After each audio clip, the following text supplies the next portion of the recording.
In this video tutorial, you will learn how to measure and control reactor temperature using ReactALL's real-time, non-invasive, contactless temperature control feature based on advanced thermopile technology.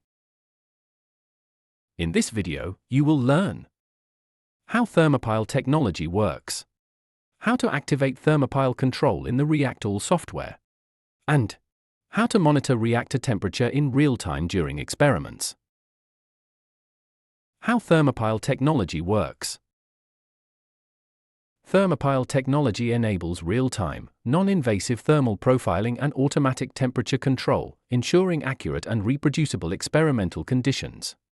It uses dynamic feedback control to maintain the desired reactor temperature by dynamically adjusting jacket temperature, much faster than conventional methods.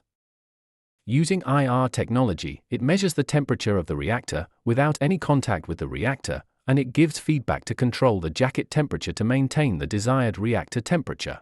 The adjustment is within a few minutes.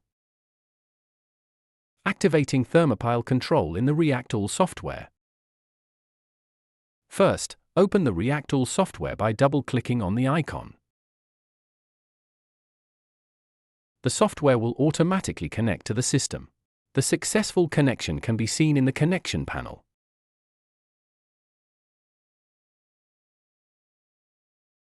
Click New ReactALL Experiment. Enter the experiment details.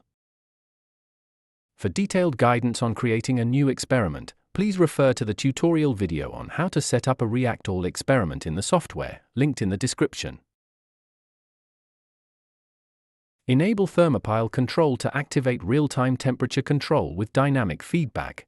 When enabled, ReactALL automatically adjusts heating or cooling of jacket temperature to maintain the desired reactor temperature.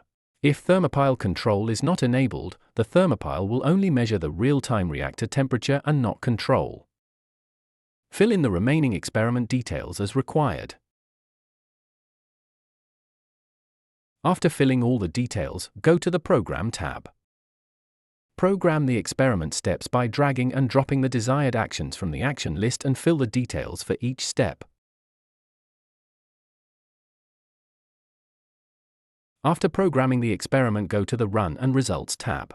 Select the reactor where the smart cap has been placed and click Start. Monitoring temperature in real time during experiments. Once the experiment starts, the thermopile temperature is displayed on the graph, and the readings appear in real time in the panel below, showing the actual temperature inside the reactor. If the reactor temperature increases or decreases due to an exothermic or endothermic reaction, as you can see for this exothermic experiment, thermopile control automatically adjusts the jacket, displayed as reactor temperature here, to maintain the target temperature. Within a few minutes, the thermopile temperature will align with the target temperature. You can use this real-time data to observe thermal behavior and ensure the system maintains the desired temperature conditions. Here's some more resources on the real-time, non-invasive, contactless TR control feature of the ReactALL. For a case study demonstrating thermopile technology in action, please refer to the poster Contactless, Real-Time Thermal Profiling and Control of Exothermic and Endothermic Reactions are linked in the description. If you have any questions, please reach out to us.